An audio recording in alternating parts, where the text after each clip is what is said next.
Olá pessoal, bem-vindos à disciplina de Física. Nesta aula a gente vai encerrar o conteúdo de gravitação falando sobre os corpos em órbita e sobre os buracos negros. Então vamos iniciar aqui falando sobre os corpos em órbita, né? Nós vimos, quando nós falamos sobre a primeira lei de Kepler, que os corpos eles se movimentam em suas órbitas em trajetórias que são elipses. Então aqui a gente tem uma figura que a gente chama de elipse. Um dos focos dessa elipse, no caso aqui a gente tem um satélite que está girando ao redor da Terra. Então a Terra, como sendo o corpo central, né, dessa órbita, ela vai ocupar um dos focos da órbita elíptica do satélite. E nós vimos aqui também que esse satélite ele deve obedecer, o movimento dele deve obedecer às leis de Kepler para o movimento, no caso aqui o movimento do satélite. Bom, como a gente viu também, as órbitas, na maioria das vezes, elas podem ser consideradas aproximadamente circulares. Então, a elipse, que a gente está acostumado a ver, né, pela primeira lei de Kepler, que todos os corpos em órbita se movimentam em elipses, essa elipse ela é quase uma circunferência na maioria dos casos. Se a gente considerar que a órbita ela pode ser aproximadamente uma circunferência, então, nesse caso, pela segunda lei de Kepler, a lei das áreas, nós temos que considerar também que a velocidade desse corpo que está orbitando o outro, essa velocidade tem que ser aproximadamente constante. Então, vamos calcular agora, tentar demonstrar qual é essa velocidade. Vamos colocar aqui um satélite que gira em uma órbita aproximadamente circular e ele vai ter uma distância, o raio dessa órbita, né, vai ter um tamanho R, como está representado aqui. O satélite, por estar girando numa órbita circular, ele vai ter, atuando sobre ele, uma força centrípeta. Então, a força centrípeta é a força que atua para o centro, aqui no caso, o centro da Terra. Ela está atuando no satélite e aponta em direção ao centro do planeta Terra. Vocês já devem saber que a força centrípeta ela pode ser escrita dessa forma aqui, ó. Força centrípeta, ela também é massa vezes a aceleração, só que no caso aqui, a aceleração centrípeta, ela é a velocidade do satélite ao quadrado, a velocidade tangencial aqui desse satélite ao quadrado, dividido pela distância r, né? No caso aqui, o raio da órbita r. E nós sabemos também que esse satélite está sob a influência da força gravitacional. Força gravitacional que pode ser escrita dessa forma. Fg igual a constante gravitacional vezes a massa, no caso aqui a massa da Terra, a massa maior, vezes a massa do satélite, dividido pelo raio da órbita ao quadrado. Nesse caso, a força centrípeta é igual à força gravitacional. Então, na verdade, elas são a mesma força que está atuando no satélite. Como elas são a mesma força, eu posso escrever elas da mesma maneira. Então, a força centrípeta é igual à força gravitacional. Portanto, mv quadrado sobre r é igual a g mzão vezes mzinho, dividido por r ao quadrado. Eu posso cortar aqui as massas mzinho, que é a massa do satélite. Posso cortar aqui esse r do lado esquerdo com um dos r's do lado direito. Eu vou ter, portanto, que a velocidade orbital, no caso do satélite ao quadrado, é igual a constante gravitacional vezes a massa da Terra dividido pelo raio da órbita do satélite. Portanto, a velocidade orbital, a velocidade com que esse corpo aqui se movimenta, ela é a raiz quadrada da constante gravitacional vezes a massa do corpo central dividido pelo raio da órbita. Essa equação aqui vale para qualquer corpo em órbita de outro corpo. Então, por exemplo, isso vale também para a Terra, para a velocidade da Terra, no caso, ao redor do Sol. Só que aí a gente vai ter a massa do Sol, que é o corpo central, e a gente vai ter o raio da órbita do Sol. No caso da Lua, também vale, essa equação também vale para o movimento da Lua. Só que no caso da Lua, girando ao redor da Terra, a gente vai ter aqui a massa da Terra, e aqui R vai ser a distância da Terra até a Lua. Além disso, como eu já mencionei, né, esse corpo aqui ele está sobre a atração, sobre uma aceleração, aliás, essa aceleração que a gente chama de aceleração centrípeta, pois ele está realizando um movimento circular. Essa aceleração centrípeta é dada por essa equação aqui, ó, v quadrado sobre r.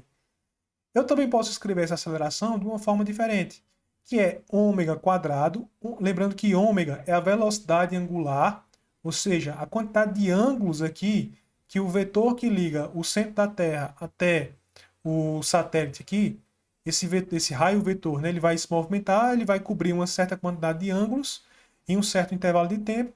Se você dividir esses ângulos varridos pelo tempo, você vai ter a velocidade angular ômega. E a aceleração centrípeta também pode ser escrita como sendo ômega quadrado multiplicado por r, que é o raio da órbita. Isso aqui eu também posso escrever em termos do período, porque esse ômega também tem relação com o período. Por quê? Porque a quantidade de ângulos que são varridos aqui durante um período t é uma quantidade de ângulos igual a 2π.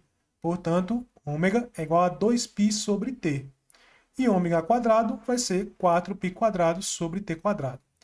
Resumindo, a aceleração centrípeta, ou seja, a aceleração que aponta aqui para o centro da Terra, que esse satélite vai ter, ela é igual a 4π ao quadrado dividido pelo período ao quadrado multiplicado pela distância, pelo raio orbital r. E a gente sabe também que esse satélite vai estar sob a influência de uma aceleração gravitacional g. E nós já descobrimos que esse g pode ser escrito dessa forma, né? G igual a massa, no caso aqui a massa da Terra, vezes o raio orbital do satélite ao quadrado. E, novamente, essas duas acelerações elas são a mesma coisa. Portanto, se eu igualar aqui esses dois resultados, eu obtenho que 4π quadrado sobre t quadrado vezes r é igual a g vezes m dividido por r ao quadrado. E se eu organizar essas coisas aqui, eu posso chegar, olha só, na terceira lei de Kepler, né, a lei dos períodos. O que é que diz a terceira lei de Kepler? Que o período ao quadrado, dividido pelo raio da órbita ao cubo, o raio médio da órbita ao cubo, isso aqui é igual a uma constante. E, de fato, isso é uma constante. Aqui eu tenho 4π quadrado, que são constantes, g, que é uma constante, e m, que no caso aqui é a constante, que é a massa da Terra. Só que isso aqui, diferentemente da lei de Newton, não é uma lei universal, porque essa constante aqui, que eu estou chamando de k, ela varia de planeta para planeta. Então, se fosse esse satélite aqui girando ao redor de Marte, por exemplo, do planeta Marte, você teria uma diferença, porque a massa de Marte é diferente da massa da Terra. Então, esse K seria diferente. Então, dependendo do corpo que está no centro da órbita, o K ele vai mudar. Por isso que esse K não é uma constante universal, diferentemente lá do G, da gravitação universal. Bom, e para finalizar, a gente pode terminar com essa pergunta aqui: o que é a gravidade? Então, nós, nesses vídeos, nessas primeiras aulas, nós estudamos, né, esse fenômeno bastante interessante, que muito importante no nosso cotidiano, nas nossas vidas, que é a gravidade. Mas o que é a gravidade? Como nós vimos, diferentes cientistas deram explicações também diferentes para o fenômeno da gravidade. Como nós vimos, a queda de uma maçã ela poderia ser explicada com várias teorias diferentes. Então, Aristóteles explicava de um jeito e o Newton explicava de outro jeito. Nós vimos, né, que no caso da física aristotélica, a queda da maçã era explicada pelo fato de a maçã ser um corpo pesado, ou seja, ter muito do elemento terra e do elemento água dentro dela, e esses elementos eles terem uma tendência a descer em direção ao centro do universo. Então era assim que o Aristóteles explicava a queda de uma maçã. Já para o Isaac Newton, o que explicava era a lei da gravitação universal.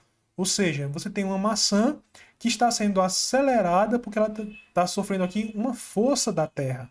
A Terra, que é um corpo com uma massa muito grande, realiza uma força sobre a maçã e isso gera uma aceleração na maçã que faz com que ela caia. Bom, então nós vimos essas duas explicações. Essas duas explicações elas tentam explicar o mesmo fenômeno, mas de formas diferentes. A explicação do Aristóteles ela foi aceita até o final do século XVII e a do Newton foi aceita até cerca de 1920. E hoje, qual é a explicação que a gente aceita hoje em dia? Será que o Newton está errado? Bom, nós podemos dizer que sim, em parte, o Isaac Newton está errado, porque a teoria que a gente utiliza hoje em dia é a teoria da gravitação proposta pelo físico Albert Einstein. Só que, embora a teoria do Newton ela não esteja tão correta assim, para o nosso cotidiano e para a nossa tecnologia atual, ela serve muito bem. Então, por isso que a gente utiliza muito bem ainda, utiliza muito a física de Newton, a lei da gravitação universal de Newton, porque ela serve muito bem para os nossos propósitos práticos. No entanto, a melhor explicação do que é realmente a gravidade que nós temos hoje na física, ela é dada pelo Albert Einstein. Como é que o Einstein explica a gravidade? Então vamos imaginar o seguinte, ó. Vamos imaginar que essas linhas aqui, mais finas, elas representam o espaço. Então essas linhas finas representam o espaço e essas linhas pretas mais grossas, essas setas, né, elas indicam as trajetórias do raio de luz nesse espaço, nesse pequeno pedaço do espaço, né, nesse pequeno fragmento do espaço.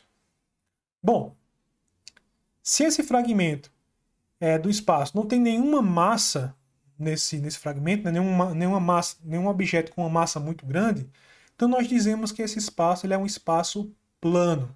Ele não tem deformação nenhuma. Porém, se a gente coloca nesse espaço um objeto com muita massa, como uma estrela, por exemplo, como o nosso Sol, que é um objeto grande com muita massa, isso vai fazer com que esse objeto deforme o espaço.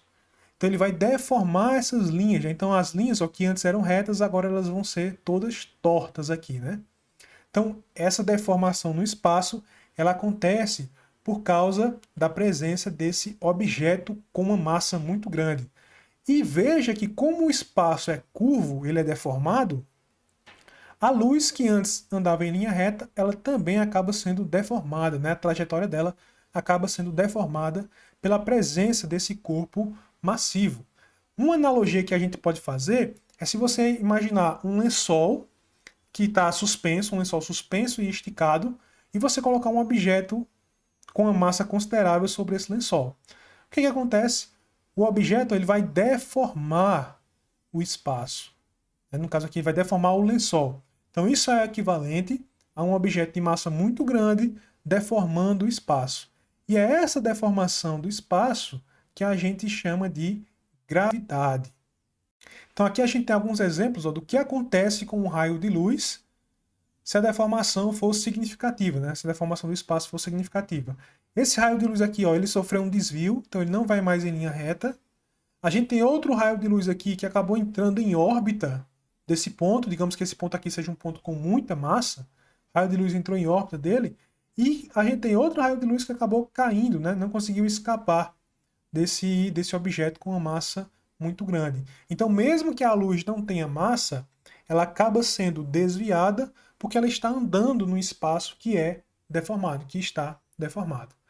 Portanto, qual é a explicação para o Einstein para a queda da maçã? Imagine que aqui ao redor da maçã, né, ao redor da superfície do planeta Terra, nós temos um espaço que está deformado. Assim como lá o tecido que você coloca uma massa muito grande nele, né? Esse tecido ele vai se deformar. Aqui o espaço, na presença do planeta Terra, que tem uma massa relativamente grande, esse espaço também é deformado um pouco. Essa deformação faz com que a maçã seja puxada, porque ela está num espaço que é curvo. É mais ou menos como se você, fazendo uma analogia aqui, é mais ou menos como se você colocasse a maçã ou uma bola de futebol, por exemplo, em uma ladeira. A tendência dessa bola de futebol seria descer, porque o caminho que ela percorre é um caminho inclinado. Então seria basicamente aqui a mesma coisa, só que a gente não consegue enxergar essa deformação no espaço. Então a maçã, no caso, ela não é que ela está sendo puxada por uma força. Não, não é isso que acontece. Segundo a explicação do Einstein, ela cai em direção à Terra porque existe uma deformação no espaço.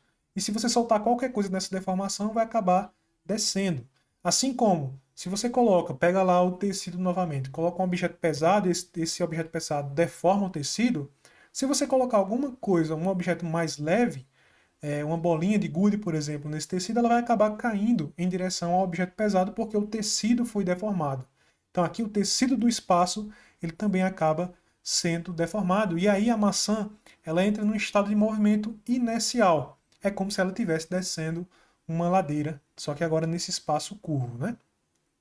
E aí, dependendo da intensidade desse campo gravitacional, como a gente já disse, essa luz ela pode ser curvada ou ela pode até mesmo cair dentro desse corpo que gerou essa gravidade muito forte. Quando isso acontece, né, quando a curvatura ela é tão grande, a curvatura do espaço é tão grande, que nem mesmo a luz consegue escapar, nós temos aquilo que é chamado de buraco negro. E o que seria esse buraco negro? Vamos imaginar que a gente tem aqui uma estrela, né? Vamos supor que essa pessoa pode ficar, uma pessoa X aqui, pode ficar sobre a superfície da estrela sem ser queimado por ela, tá? Vamos supor isso. Digamos que essa pessoa ela vai ter um peso de 10.000 newtons na estrela. Por que um peso tão grande? Porque a massa da estrela é muito grande. Quando essa estrela colapsa, ou seja, no fim da vida da estrela, ela começa, se a massa dela for muito grande, ela começa a diminuir de tamanho. Se ela começar a diminuir de tamanho, ou seja, se ela colapsar, mas ela não perder massa, e digamos que ela chegue aqui a um tamanho cujo raio seja metade do raio que ela tinha inicialmente, veja que o peso da pessoa já aumentou muito. Ó. Antes o peso era 10.000 newtons, agora o peso é 40.000 newtons. Isso acontece porque você diminui a distância, mas você mantém a massa constante. E se essa estrela colapsar mais ainda, ou seja, diminuir mais, de tamanho mais ainda, sem perder massa, o que vai acontecer é que ela vai se transformar em um buraco negro.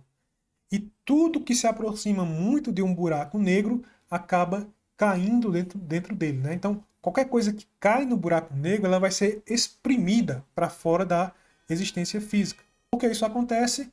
Vamos imaginar aqui uma pessoa que está caindo em um buraco negro, tá? Essa pessoa, digamos que ela cai em pé sobre o buraco negro, aqui estão as pernas da pessoa. Como a força gravitacional ela é mais forte nos pés do que na cabeça da pessoa, vai acontecer o que a gente chama de espaguetificação. Ou seja, a pessoa vai ser puxada com mais força pelas pernas do que pela cabeça. E como o campo gravitacional é muito intenso aqui e varia muito de um ponto a outro, aí essa pessoa ela vai ser esticada, tá? Ela vai ser esticada até cair totalmente dentro do buraco negro. Isso vale para uma pessoa ou para qualquer objeto. O que estiver mais próximo do buraco negro vai ser puxado com mais força do que aquilo que estiver mais distante. Então, se qualquer objeto, ou até mesmo a luz, se aproximar muito de um buraco negro, vai cair nele, ou seja, porque o espaço aqui está tão deformado, né? Está tão deformado que basicamente está quase furado, então por isso que a gente chama de buraco, né? Porque é como se naquele tecido lá nós colocássemos um objeto tão pesado que praticamente fura o tecido.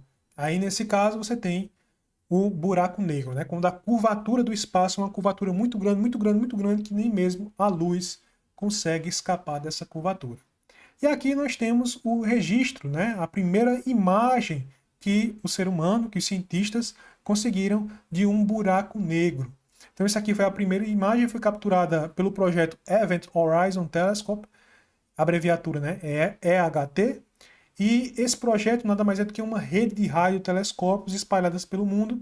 Então, vários desses radiotelescópios, cada um tirou uma foto, né, de uma determinada parte do buraco negro e foram juntando essas fotos e nós conseguimos essa imagem aqui de um buraco negro. Aqui nós temos o centro do buraco negro, né, que não emite luz. E, na verdade, essa luz aqui que a gente vê ao redor do buraco negro, isso aqui é causada por uma coisa chamada de disco de acreção.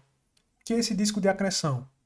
Quando uma estrela, por exemplo, se aproxima muito de um buraco negro, ela começa a ser sugada por ele, né? Ela começa a cair em direção ao centro dele. Só que isso vai acontecendo em partes, ela não cai de uma vez. E toda a massa dessa estrela vai ficando aqui girando ao redor do buraco negro até cair totalmente dele. Isso aqui é uma massa muito quente, tão quente que emite luz. E é essa luz aqui que a gente está vendo. Não, então não é que o buraco negro está emitindo luz, mas é que aqui caiu algum objeto muito, muito grande, né, como uma estrela, por exemplo, dentro dele, e a massa desse objeto que ainda está girando ao redor dele, mas que eventualmente vai cair, dentro dele está ainda emitindo luz, porque ainda está a uma temperatura muito grande. Por enquanto é só, pessoal. Até a próxima.